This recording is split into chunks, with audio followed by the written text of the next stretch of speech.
اللہ کی اخلاقیات کو اپناؤ۔ اللہ کی اخلاقیات میں ایک خلق الہی ہے کہ وہ کریم ہے، کریم بن کے دکھاؤ۔ وہ ستار ہے، تم بھی لوگوں کے عیب چھپا کے دکھاؤ۔ وہ حی ہے، چاہتا ہے کہ ہم بھی باقی رہیں۔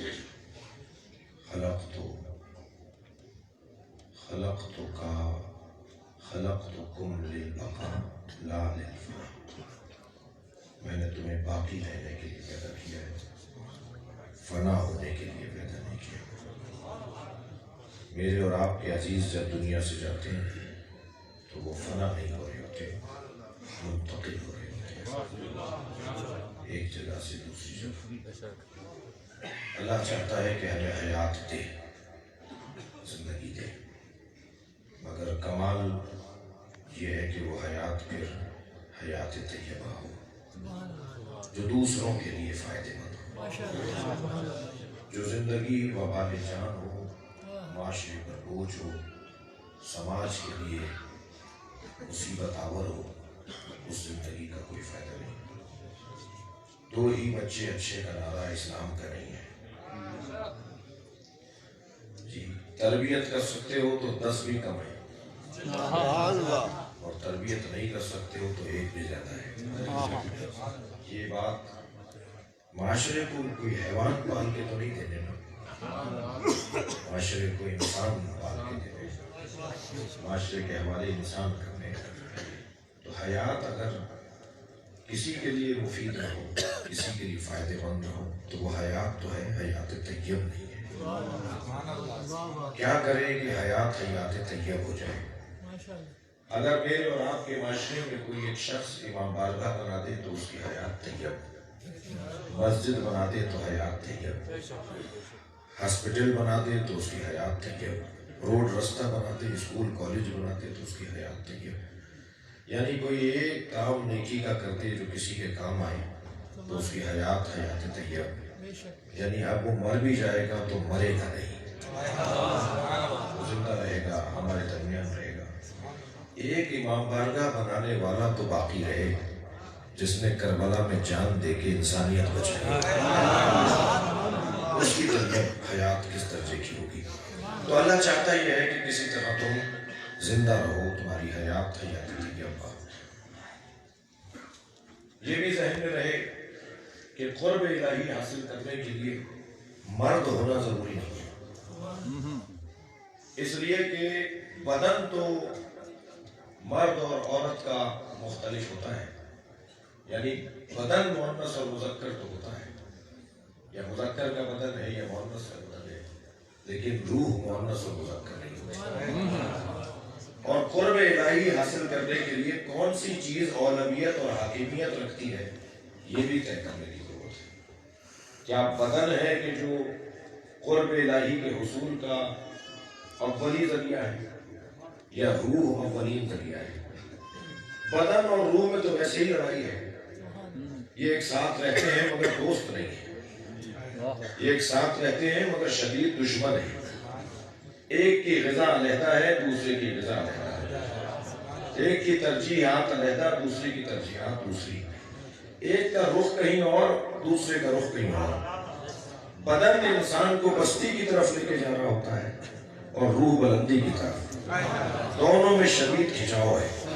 اب جو جتنا صاحب صحت ہوگا اپنی طرف دوسرے کو کھینچ لے گا، جس کے پاس طاقت زیادہ ہوگی وہ دوسرے کو اپنی طرف کھینچ لے گا۔ تو اب طے کر لینا چاہیے کہ ہماری بدن کو طاقتور ہونا چاہیے یا ہماری روح کو طاقتور ہونا چاہیے۔ جن کا صرف بدن طاقتور ہوتا ہے وہ پہلوان تو نظر آتے ہیں مگر دشمن کے سینے پہ چڑھ کر اترنا انہیں نہیں آتا۔ اگر بازوؤں کا زور بغیر معرفت کے ہو، جملہ آپ کا عطیہ کر رہا ہوں، اگر علم کے بغیر طاقت کا استعمال ہوگا تو وہ شجاعت نہیں ہوگی، دہشت گردی ہوگی۔ اگر علم کے بغیر پیسے کا استعمال ہوگا تو وہ فضول خرچی ہوگی، سخاوت نہیں ہوگی۔ تو کیا کریں کہ ہمارے روح کو تقویت ملے تاکہ ہمارا بدن اس کے کام پہ ہو جائے؟